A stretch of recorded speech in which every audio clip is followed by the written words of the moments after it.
Ya, jadi memang untuk merampungkan ADART itu ya memang kerinduan dari pengurus kita sekarang ini ya, dan semoga siapapun yang nanti akan terpilih jadi pengurus yang baru itu dapat membuat akan ADART yang jauh lebih rapi. Jadi tidak sifatnya semacam rule ataupun aturan-aturan yang insidentil gitu, tapi setidaknya itu bisa jadi pegangan. Kalau toh mungkin direvisi ya berapa tahun lagi, misalnya per 5 tahun ya, atau ada pertemuan akbar atau pertemuan bersama ya, seperti biasa lah, seperti mungkin pelayanan-pelayanan sinode begitu ya, bahwa ADART ini juga menjadi acuan-acuan kita di dalam menjalankan akan program-program kepengurusan. Demikian Pak Reni.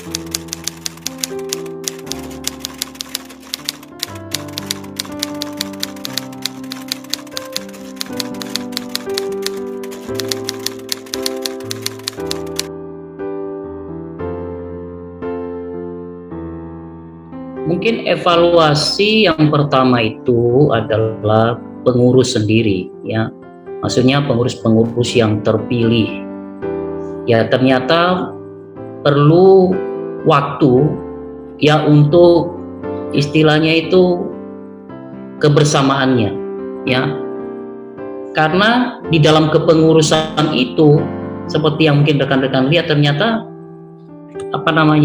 angkatannya itu beda-beda ya, tahu-tahu seperti kemarin karena mungkin sistem pemilihannya seperti itu ya, mungkin tidak mempertimbangkan angkatan juga dan sebagainya, lalu tiba-tiba dikumpulkan. Nah itu memang sekali lagi tidak mudah untuk kita bisa sekali lagi dalam soal kebersamaan ataupun kehangatannya gitu. Tapi bersyukur untuk pengurus ini ya, mungkin karena juga dilatar belakangi rekan-rekan yang sudah beberapa lama melayani ya, bisa saja, tetapi masih tetap untuk menyatukan ini ya perlu waktu. Jadi itu di dalam kepengurusan. Yang tadi adalah soal ADART. Seperti yang sudah dilaporkan itu paling ada beberapa saja, itu adalah poin-poin yang menjadi acuan untuk dilaksanakan.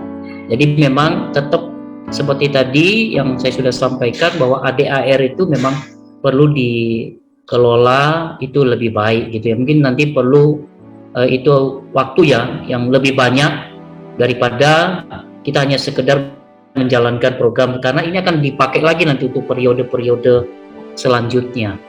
Lalu yang kedua ya tadi itu mungkin ya evaluasinya ya mungkin kita ini alumni mungkin belum merasa sejauh mana ya pentingnya atau manfaatnya alumni ini begitu. Mungkin itu masih, mungkin juga ada yang masih belum dewasa juga, yang mesti ada yang harus perlu disapa begitu ya, harus harus dihubungi dan sebagainya begitu ya. Jadi merasa lalu apa hubungan saya dengan alumni, jadi kesulitan koneksi begitu ya. Itu jadi itu yang seringkali kita temukan di lapangan. Mungkin perlu waktu yang panjang gitu ya, karena jaraknya jauh begitu ya. Bahkan kalau kita melihat ya di masa-masa pandemi ini, malah kita bisa ada ruang pertemuan ya yang sebanyak ini. Kalau kita mau lihat momennya itu ketika justru ada kedukaan yang kita alami beberapa waktu yang lalu ya, dengan almarhum Pendeta Otniel, kita bisa kumpul banyak begitu ya, kita ada keprihatinan, lalu kemudian muncul list ya rekan-rekan yang ternyata sakit. Jadi mungkin ini karena jarak ini, jadi kita media untuk bertemu ini, kumpul ini mungkin kita sangat-sangat kurang. Lalu yang kedua mungkin soal grup WA itu ya. Kadang-kadang saya mengamati ya, walaupun kadang-kadang saya ini kan juga suka sebenarnya ya, mungkin ada tahu ya, kita juga punya grup angkatan. Nah kadang-kadang kita tidak tahu kita ini di grup mana begitu ya. Jadi misalnya saya dekat dengan Losa Harlina Victoria, nah saya asik sendiri di situ begitu ya.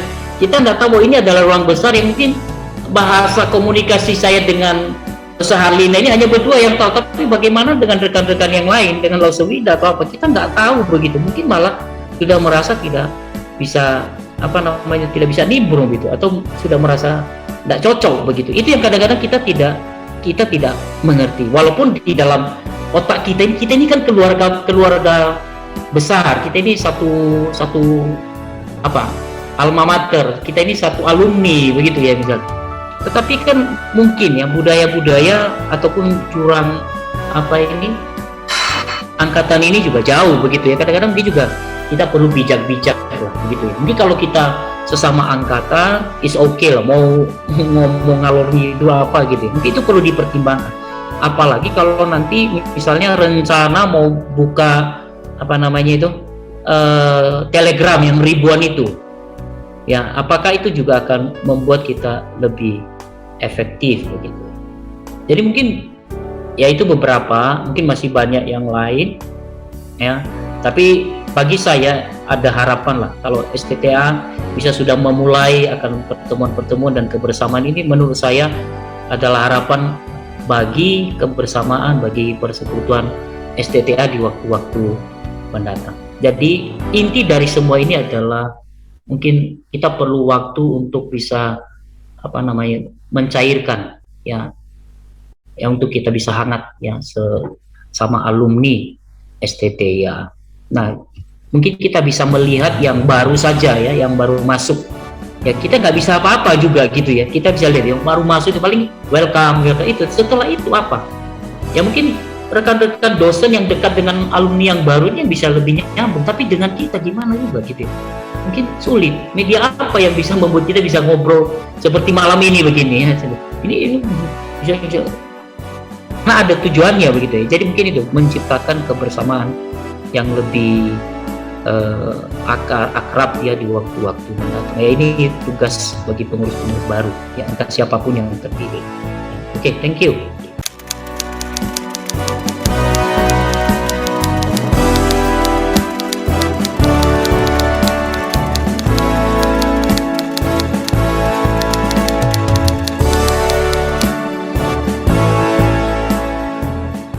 Dengan problem dasar itu sebetulnya simple, tapi tidak gampang. Itu masalah bagaimana manajemen komunikasi dan informasi, terutama diseminasi informasi. Hanya itu saja sebetulnya. Tapi ternyata banyak dalam permasalahannya ini. Kesimpulan saya begini, walaupun dikumpulin macam apapun, pertanyaannya, setelah itu ada follow up enggak? Ini kan masalah passion. Nah, telah betul tradisi dikatakan oleh Bang Benny itu betul. Saat punya passion itu I3. Lalu saya juga sempat kuliah di Universitas Dr. Sutomo Surabaya. Di Universitas Dr. Sutomo itu malah saya nggak masuk grup alumni sama sekali. Nah, yang menarik apa? Ketika ada kami satu angkatan Mikom itu, Magister Ilmu Komunikasi, itu malah yang rukun. Kita bisa guyonan gitu. Lalu saya kuliah di Untak Surabaya. Untak Surabaya itu menarik juga. Jadi yang grupnya fakultas, setelah BBM nggak ada, bubar. Grupnya fakultas itu yang grup angkatan, fakultas nggak ada. Saya dimasukkan ke grup besar, grup Ikatan Alumni Untak Surabaya. Di sana yang undang saya itu waktu ketemu ketua alumni masuk. Tetapi ketika di dalam interaksi pun nggak ada. Karena dikuasai oleh fakultas teknik dan rata-rata S1 yang harus diakomodasi itu kami yang S2. Bang Elarman, Bang Fendi, kita ini dianggap alumni nggak di I3 itu? Dianggap nggak? Enggak, alumni itu selalu S1. Nah, itu catatan. Tapi yang menarik ketiga, walaupun saya nggak lulus, di STII Surabaya itu ada pertemuan akbar. Saya ini bukan alumni diundang. Duh, saya kan bukan alumni, enggak, semuanya kita ngumpul. Setiap orang yang pernah dibentuk Tuhan di STII yang mencintai lembaga ini, ayo kita ngumpul. Dan faktanya sampai hari ini STII itu saya malah ikut di 3 grup. Di sana udah nggak ngurus lu lulus dari STII apa enggak, tapi kelihatannya bukan grup resmi. Kayak kita kan di grup sobat lama STIA itu. Nah, itu catatan saya. Nah, sehingga kekuatan kita ini sebetulnya betul. Pertama itu adalah angkatan. Yang kedua itu adalah prodi. Kayak tadi misalnya kalau Winda ini harus saya panggil ibu, soalnya ibu guru. Ibu Winda ngomong, angkatan 4 begitu hidup. Kenapa? Ikatan mereka kuat. Hal yang sama harusnya itu dilakukan oleh teologi. Coba lihat S2, ikatannya itu kuat banget juga. Nah, kita nggak bisa menafikan adanya kekuatan-kekuatan di dalam grup besar. Saya kira, saya sepakat apapun nanti penyelesaiannya, ada hal yang sifatnya mendasar dan teknis, kuncinya udah ketemu kok. Bagaimana kita itu manajemen komunikasinya. Saya kira semangat itu tetap dijaga, cuman memang ke depan itu manajemen informasi dan komunikasinya. Lalu bagaimana dengan pihak kampus? Dengan pihak kampus sebetulnya seremonial itu perlu, saya kira, dan saya kira ketua yang baru Pak Rini akan bisa akomodatif lah, akomodatif. Kampus kita ini masih punya kesempatan besar, karena jumlah nggak terlalu banyak, tapi masih punya kekuatan. Saya kira sepakat ini masalah teknis. Nah, solusi yang saya lihat di beberapa grup ini, memang alumni misalnya 600, kapasitas segitu, itu bisa dibagi 3 grup WhatsApp. Kemudian memang ada pengurus-pengurus yang menjadi penjaga grup. Tetapi di grup besarnya tetap Telegram dibuka dan ditawarkan. Nah, lalu selanjutnya memang kita harus belajar dan diskusi terkait dengan manajemen grup. Tapi kuncinya buat saya adalah komunikasi dan informasi aja. Tinggal di manage itu bagaimana. Kalau dari sisi ini yang disampaikan Winda, jurusan PAK ini saya lihat memang mereka serius. Mereka sampai bisa memberi beasiswa 1-2 orang. Dan bagi saya ini adalah kekuatan-kekuatan yang bisa kita akomodir. Yang saya pantau sampai hari ini, mungkin ada Ibu Winda ini, jurusan PAK ini mereka kan lagi pergantian kepengurusan juga. Saya kira kalau urusan komunikasi dengan kampus, saya jamin ke depan akan jauh lebih baik. Termasuk ketika nanti kan setiap penyerahan alumni kan ada tuh kan, penyerahan dari kemahasiswaan. Nah, itu saya sepakat memang kita harus gunakan teknologi. Saya sepakat kan ada yudisium, ketika mereka sudah dinyatakan nanti kita bisa usulkan ke pihak kampus. Tapi memang gini, karena wisuda itu seremonial, jadi mereka akan diserahkan sebagai wisudawan itu pasca wisuda. Karena secara legal formal mereka memang udah dapat ijazah. Tapi kalau mereka sudah diumumkan dalam forum informal Zoom gini nggak apa-apa, malah senang saya kira. Nah, memang betul saya sepakat mungkin dengan kita perbanyak Zoom. Tadi kan ada yang pakai istilah kita ini perlu ngopi-ngopi, betul, ngopi udara. Jadi saya kira ke depan saya optimis dan saya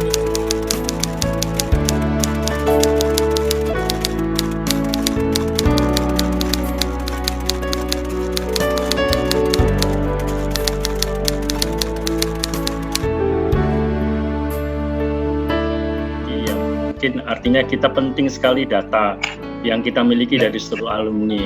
Sekalipun memang kalau pada kenyataan mungkin ada juga beberapa dari alumni kita sepertinya juga mungkin enggan untuk bergabung. Misalnya contoh aja di seangkatan saya aja. Jadi kadang dia merasa bahwa ya dia alumni tapi dia merasa tidak menjadi bagian alumni, artinya tidak mau terlibat di dalam grup PK seperti itu. Memang ada seperti itu. Nah, mungkin di kepengurusan yang baru ini ya butuhnya tadi pendekatan itu, dan ya hal yang paling mungkin sumber yang paling pertama untuk kita dapatkan data itu tentunya ya pasti dari kampus ya. Dan kita berharap ada perwakilan seperti yang Yudi tadi sampaikan, dan juga pentingnya mungkin nantinya di kesekretariatan kita itu kita butuh benar data yang akurat, maksudnya yang sekalipun tidak detail lengkap tapi setidaknya betul. Jadi saya setuju misalnya data daripada nama dan juga bisa anggota keluarganya dan juga tempat pelayanan itu penting, karena itu juga akan menolong untuk mengelompokkan daripada wilayah-wilayah yang ada. Nah, mungkin kalau seperti yang di-share di grup, apakah kapasitas dengan WA itu bisa mumpuni dengan 200? Padahal mungkin kalau bisa tahu bahwa alumni kita apakah mungkin bisa lebih dari 500 Kak Foni? Iya, ada 600-an kata Ibu Ros. Ya? Nah, dengan ada Ya, kemarin sempat di grup itu kan di chat ada yang bilang bisa digantikan dengan cara Telegram atau seperti apa. Nah, mungkin nanti Yudi yang lebih canggih itu saya akan bantu dengan apa yang saya bisa siapkan. Ya, saya setuju. Artinya bahwa saya juga berharap nantinya di kepengurusan ini kita makin punya data yang lebih lengkap ya dari saudara-saudara kita yang sudah tersebar di beberapa wilayah. Adanya kelompok-kelompok itu juga sangat penting sekali.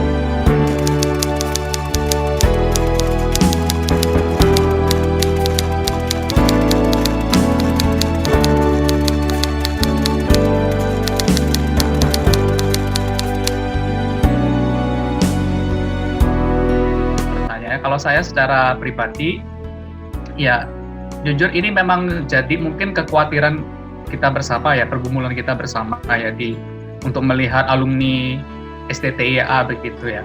Jadi mengenai pertanyaan tadi, mungkin yang bisa saya kasih ide atau apa yang bisa saya lakukan adalah ya saya nggak maha tahu gitu ya. Jadi nggak tahu di mana alumni yang tahun berapa di mana, atau alumni Kak Foni di mana dan sebagainya. Mungkin yang pertama dilakukan adalah ya pasti harus ada koneksi dengan kampus ya, dengan alma mater ya, karena mereka yang punya, seharusnya yang punya data yang paling akurat begitu ya tentang alumni, penyebaran kelulusan alumni itu dari tahun ke tahun.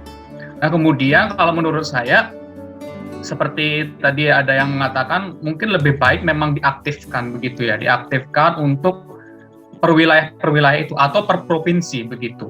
Per provinsi itu jadi memang pendataannya dan juga istilahnya ada persekutuan, semacam persekutuan lah gitu ya, persekutuan atau kelompok alumni dari daerah Jawa Timur, Jawa Tengah dan lain sebagainya. Jadi ada satu yang bisa kita ajak kerjasama begitu ya, atau bisa juga kita istilahnya perangkatan gitu ya, perangkatan. Jadi dicari tahu siapa yang di angkatan itu yang kira-kira bisa diajak kerjasama untuk mendata di angkatannya itu. Misalnya angkatan saya gitu ya, angkatan 2012 ya, kita ajak satu orang kerjasama di sana yang dia yang nanti akan membantu begitu ya untuk pendataan itu, sehingga itu juga bisa akurat juga begitu ya.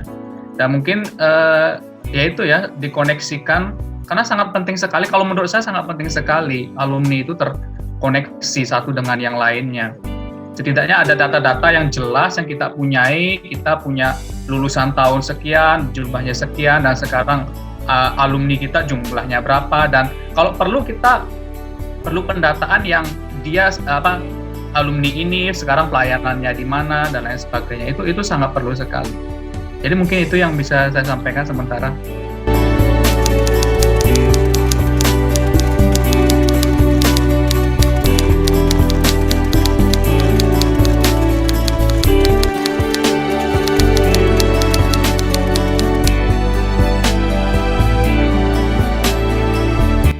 Sebenarnya menjadi bendahara itu sesuatu yang atau berurusan dengan keuangan itu sesuatu yang sangat sensitif ya, apalagi ngurus uangnya orang-orang ya. Lain kalau kita ngurus uang kita sendiri aja juga kadang ada plus minusnya, lebih banyak minusnya daripada plusnya ya.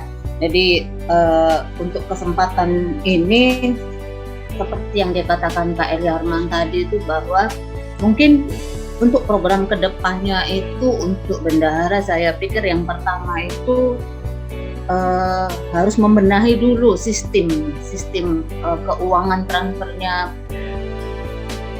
bendahara itu seperti apa. Karena memang terus terang saya juga sebagai alumni nggak pernah membayar kewajiban saya atau iuran saya. Sepertinya hanya sekali ya. Sepertinya saya ingat hanya sekali ya. Karena itu tadi transparansinya nggak ada, kemana uang kita itu kita sumbangkan, lalu laporannya seperti apa itu nggak ada ya. Itu yang pertama. Jadi mungkin kita harus membenahi itu dulu, lalu kita harus membentuk atau menyempurnakan lagi ADRT-nya yang tadi dikatakan Pak Yarman, kalau sudah sempat dibuatkan draftnya itu, lalu kita menentukan apalagi kira-kira program yang akan kita buat dengan iuran-iuran yang ada. Mungkin kita lebih menjangkau ke teman-teman kita yang pelayanan di pedalaman yang kurang, atau teman-teman yang sakit atau yang kedupaan. Nah, mungkin itu bisa dimasukkan di dalam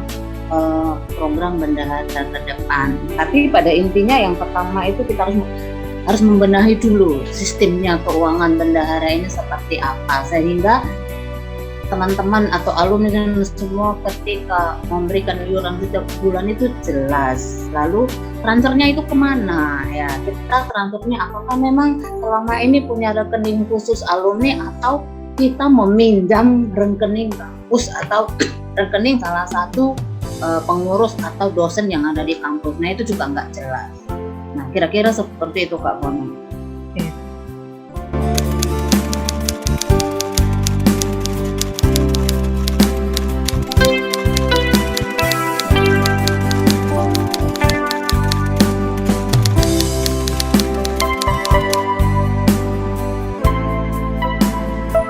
Kita ya memang harus membenahi dulu sistemnya untuk keuangan.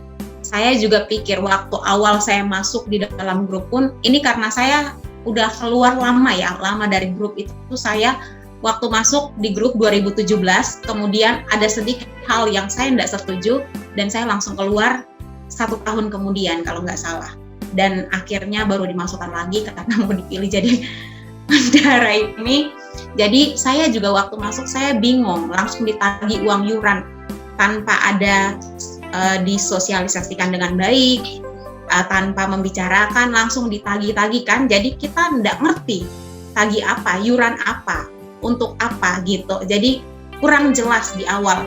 Makanya itu juga yang akhirnya turun terus ke adik-adik tingkat yang di bawahku, yang akhirnya juga mengkomplain hal yang sama. Kita bayar iuran itu untuk apa? Kita masuk tanpa dijelaskan apa-apa, langsung ditagih iuran. Kita tidak mengerti. Nah, mungkin bagi saya kita harus kasih tahu, misalkan tingkat ini lulus, mungkin kita harus membuat meeting seperti ini untuk menjelaskan kepada mereka apa yang harus kita lakukan untuk alumni kita. Visi misi kita jelas, kita juga harus memberitahukan tentang iuran, tapi dengan tujuan-tujuan yang tepat gitu. Jadi uang ini untuk apa, iuran ini untuk apa, anak-anak itu, adik-adik itu bisa jelas gitu, dan semua kita bisa jelas. Jadi dipergunakan untuk apa-apa, itu juga ada batasan-batasannya, karena waktu 1 tahun saya ikut dalam grup PK itu, misalkan ada yang meninggal, bapaknya meninggal, dikasih maksudnya tanda duka, atau kakeknya. Jadi bingung, nggak ada pembatasan. Kita harus batasi siapa yang mau kita kasih. Alumni, orang tua yang mana? Kandung, mau orang tua angkat, tidak perlu, atau gimana? Ada pembatasan-pembatasan seperti itu yang harus kita sampaikan. Jadi keuangan kita terarah, keuangan kita punya tujuan. Kalaupun kita mau, misalkan lagi saya gini, kita alumni, misalkan alumni PK ini iurannya berapa-berapa. Terus nanti ada dari prodi, Pak Teologi. Misalkan saya lihat waktu Pak Suaji meninggal, itu dari karangan bunga yang terpampang itu yang saya lihat itu dari prodi Pak. Nah, sementara alumni STTA sendiri secara keseluruhan itu tidak ada. Nah, saya mungkin alangkah lebih baiknya kita itu satu gitu. Kalau mau satu, jadi jangan terpampang satu aja seperti itu. Jadi seakan-akan menunjukkan bahwa tidak ada kesatuan. Kalau memang mau ada tambah, boleh. Tapi yang mau saya tunjukkan itu satu, kita itu satu dulu. Jadi keluarnya itu satu, gitu. Jadi masuknya juga gini, ketika kita memberikan iuran, oke, iuran kita ini. Tapi tidak menutup kemungkinan bahwa kita juga misalkan di tempat-tempat yang istilahnya kita mendapatkan berkat lebih. Itu mungkin juga kita atau pengurus sendiri punya kas yang lain gitu, untuk kita bisa dana-dana tak terduga misalkan, kita juga harus merencanakan itu. Kalau saya pikir seperti itu supaya jelas gitu. Selebihnya untuk rekening juga harus jelas dulu. Kalau kita misalkan pakai atas nama satu orang, akan ada curiga-curiga dari orang-orang lain. Ini jujur, gereja pun kalau atas nama pribadi, majelis atau siapa, kadang kan itu menjadi masalah juga. Jadi mungkin kita harus pikirkan untuk rekening kita itu apakah harus menggunakan nama orang, ataukah nama yayasan, ataukah nama apa, supaya jelas, supaya orang yang menerima pun misalkan ditagih pun mereka merasa bahwa ini jelas, terarah gitu. Jadi mungkin itu yang harus kita benahi, harus kita pikirkan lagi. Terima kasih, itu dari saya.